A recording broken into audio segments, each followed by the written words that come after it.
Welcome back students, another video. In this video we have completed the last method for curve which is useful in field work. So this is the double theodolite method and it is very simple and very fast also. So before understanding this, we have some concept related to circular like this. Suppose this is your circular arc starting from the T1 point, finished at T2 point.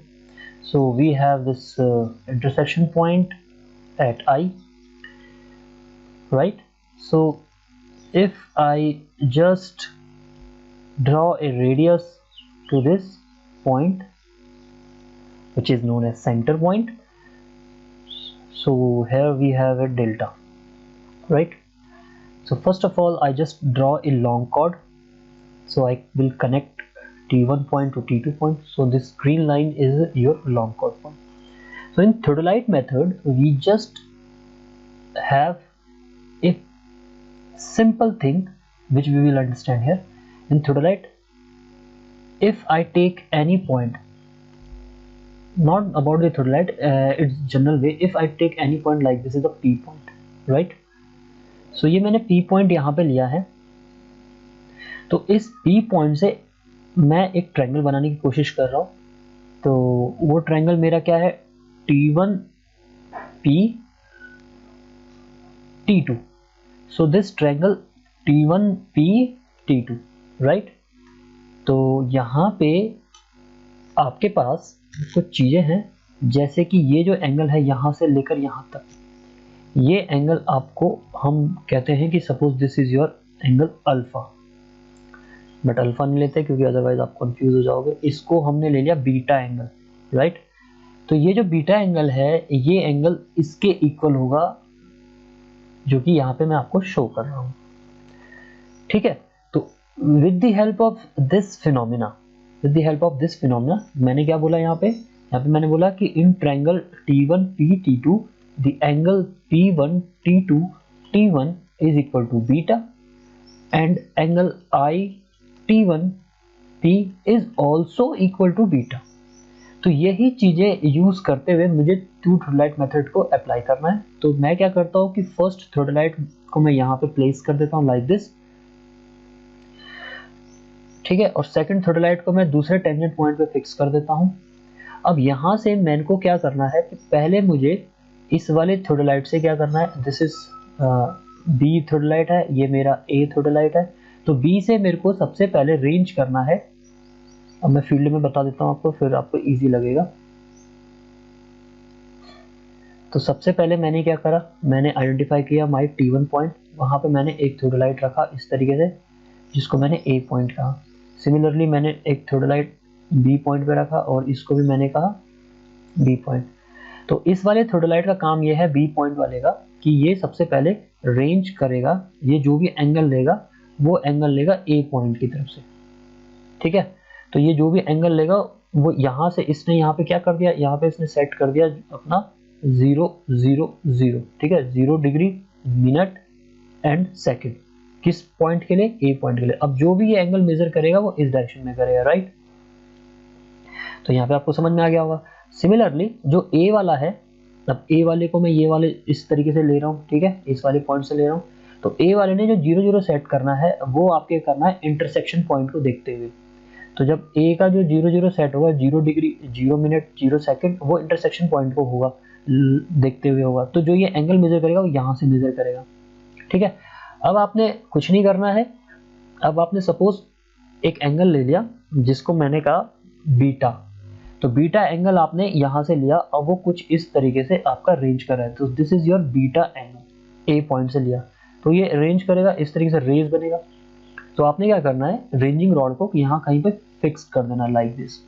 अब ranging rod तो red colour की होगी, तो red colour से हम इसको show कर दे रहे हैं, ठीक है? इसी तरीके से रेंजिंग रॉड को शिफ्ट कर दिया इस रेज पे. अब ये रेंजिंग रॉड ना शिफ्ट हो सकती है इधर की तरफ भी और इधर की तरफ भी, ठीक है, मूवेबल होगी.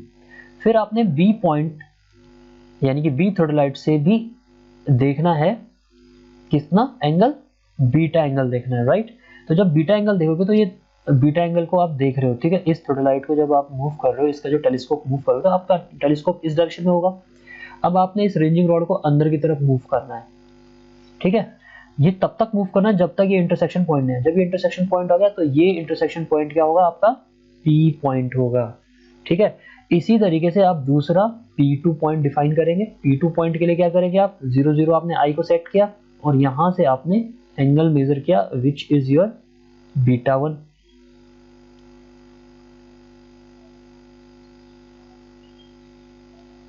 ठीक है।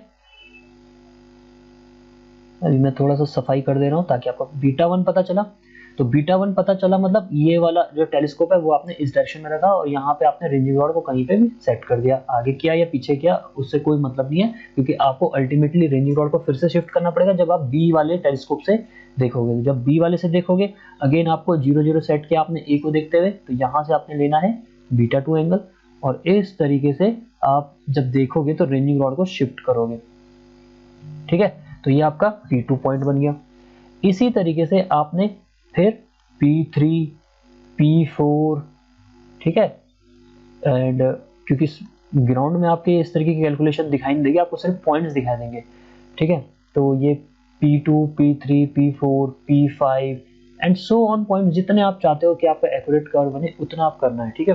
तो ये पॉइंट्स हैं, इनको आप एरो से मेंशन कर दीजिए ग्राउंड में, या फिर आप इसको स्टाफ से यूज कर सकते हो, या फिर आप वहाँ पे कोई स्टेशन मार्क कर सकते हो। उसके बाद इस ए पॉइंट से लेते हुए इन सारे पॉइंट्स को कनेक्ट करते हुए बी पॉइंट्स पे आना है। तो ये जो आप ऐसे करोगे तो ये आपका एक कर्व शो होगा। So this is the very simpler method, just only use of this above property, ठीक है। ये इस प्रॉपर्टी को यूज करते हुए हम थोडालाइट की हेल्प से, दो थोडालाइट की हेल्प से कर्व को ड्रॉ करते हैं। तो ये मेथड बहुत इजी है, बहुत रैपिड है एंड वेरी यूजफुल है और साथ में बहुत एक्यूरेट भी है, क्योंकि यहाँ पे एक्यूरेसी सिर्फ और सिर्फ एक ही टाइप के इंस्ट्रूमेंट पे डिपेंड करती है, वो है आपका थोडालाइट।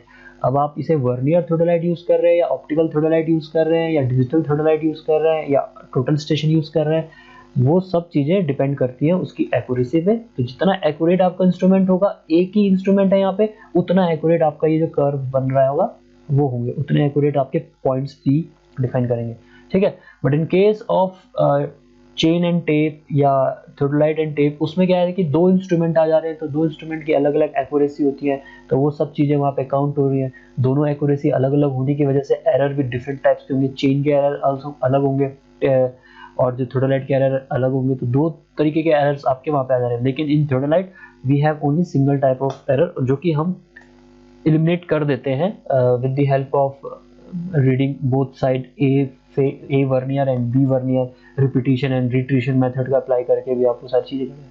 तो this is all about the double theodolite method. I hope you understand. If you have any doubts and query please ask in your WhatsApp group. Thank you, have a nice